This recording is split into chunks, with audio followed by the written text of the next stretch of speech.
What's going on, y'all? It has been a busy, hectic day. More in the drama of the auto leveling system. We are going to get straight to that in just a moment.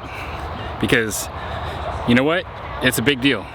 I think everybody that has a ground control 3.0 auto leveling system should have these tools that I'm about to show you. What you really need to have with you, especially if you have a Lippert Ground Control 3.0 leveling jack system, you need right there. This is an 8mm socket on a 3/8 inch drive. Let me break this down for you. And I am so glad I bought this after the first time this happened. So that's the 8mm socket. It has a 3/8 socket adapter, whatever. The hole in the back that it takes it to like the ratchet or the drill is 3/8. The hole in the front for what you're actually going to be screwing it onto, 8mm. Then you've got this part right here. This is what allows for you to use a socket with a drill or an impact driver. I got one of these when I first got our Avenger RV and we were using the drill to raise and lower the scissor jacks. But this can be used, this is 3/8 right there, the 3/8 adapter. And then this is the DeWalt impact driver. Today, this totally saved my bacon. I know what you're thinking. How would it even know where my bacon is? That's right, I keep it in the ceiling just like Ron Swanson. I just saved your bacon. Impossible, you don't even know where it is. I know you were excited to get in.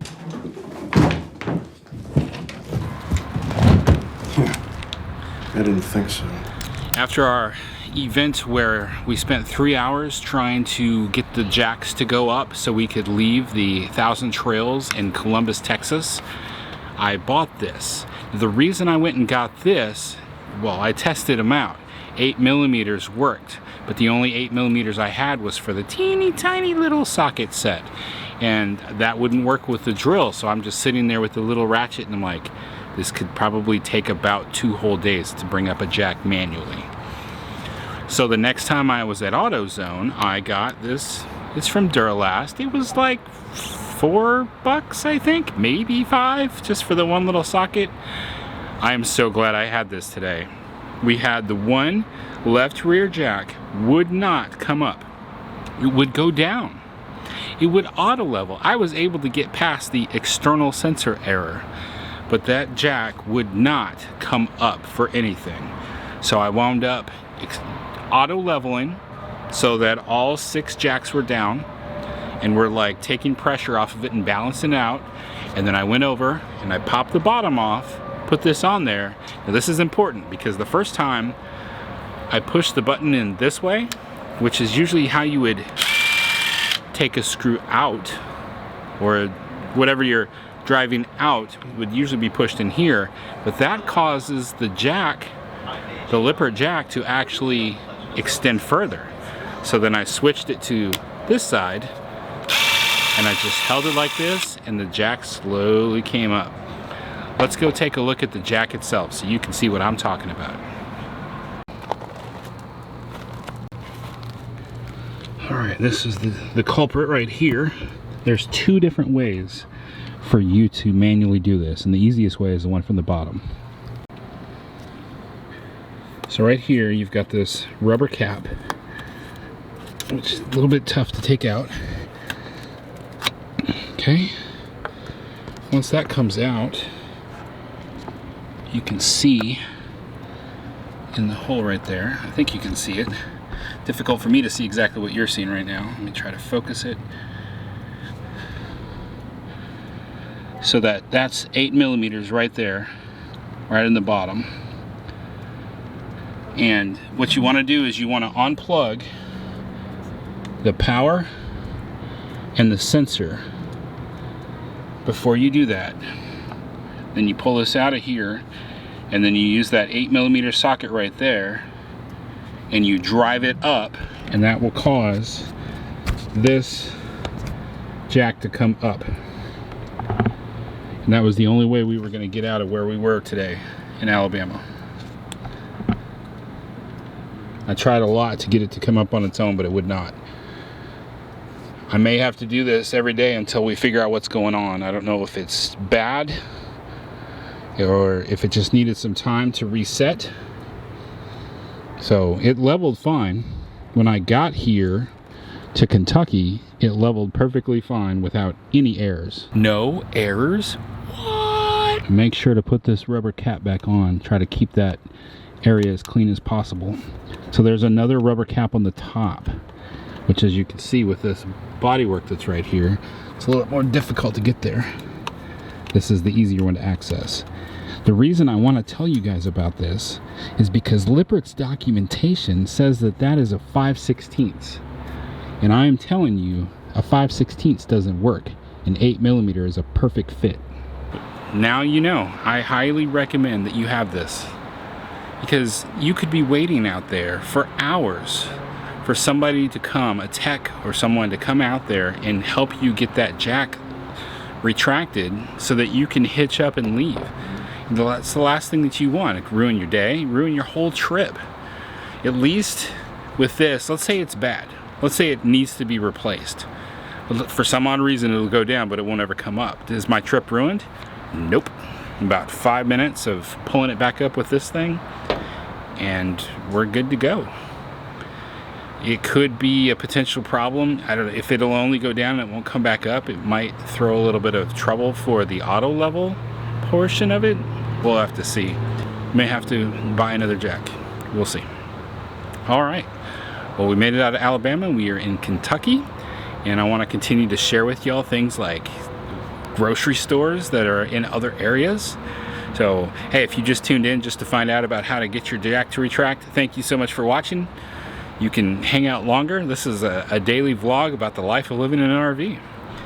So we got to revisit a grocery store called Meijer. It's M-E-I-J-E-R, and they are the inventor of the Superstore, not Walmart. Walmart copied these guys.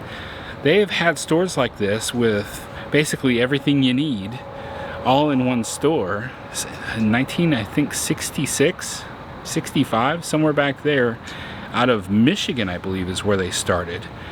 And we have really liked this store. They have an amazing selection, not just of the fact that they've got like TVs, toys, clothes, and groceries, but when you walk down the grocery aisles, they have a lot to choose from, and their prices are actually pretty good. I was noticing a few things. Some were up, some were down. I think Kira got a half gallon of strawberry flavored milk for $1.69. That's a pretty good price. The soup that Kaylin loves is about 20 cents cheaper. But then there's a few other items. Tanya's favorite chips for like $2 more. So it's a little bit of a give and take there. Overall though, if you're familiar with HEB in Texas, which is one of the best grocery stores, this store is on par, if not better, than HEB. Yeah, I said that. HEB still has things that are definitely better. You're gonna have a hard time beating the fresh tortillas at HEB. You're not gonna get that anywhere else. But the rest of the stuff that they had here was great. The girls are always on the lookout for Pokemon stuff, and they had a bunch of Pokemon cards, but they had girls' shirts for Pokemon. That's hard to find. Most of the time at Walmart, if it's Pokemon, it's in the boys section. So Kaylin's like, take me to the boys section so I can find a Pokemon shirt. And here they actually had girls' Pokemon stuff, so they were delighted. It's a pretty nice store. We like it. We've been happy there. Kaylin loves the section where they've got import foods from Japan and Korea, so she was very excited to go there. The girls got some boba tea, some Japanese green tea, some special noodles we haven't seen in other places. All that kind of stuff makes for a happy day. So, and we were driving around Bowling Green, Kentucky is where we are. There is a lot of restaurants, and I kept ringing in my head like, what is something famous here? And I don't know what it is. So we just kept exploring, and then all of a sudden I saw this motel. It said Vet City Motel, and I'm like, Vet City Motel. And I looked it up, and sure enough, this is where they make Chevy Corvettes. I knew that. It was in the back of my brain. It wasn't the front knowledge, but yeah, they've made Corvettes exclusively here since 1982. So, pretty cool little trivia fact. This RV park is pretty awesome. We got here kind of late for me to do like a full review of the park, so I am planning to get up in the morning and cover this park because it's a KOA and it's pretty spectacular. We've been very pleased with it. So I'll get a full review of this park for you tomorrow. But it is another 3 days of travel days as we're working our way up towards Elkhart, Indiana, the home of RV land. That's right, that's where all the RVs are built. Well, at least most of the RVs come from Elkhart, Indiana. So, all right, well, I thank y'all so much for watching. I hope that y'all have a wonderful day and a great weekend. And I want to remind you that life happens. Even leveling jacks that don't want to come up, don't let it stop you. Stay fresh, cheese bags.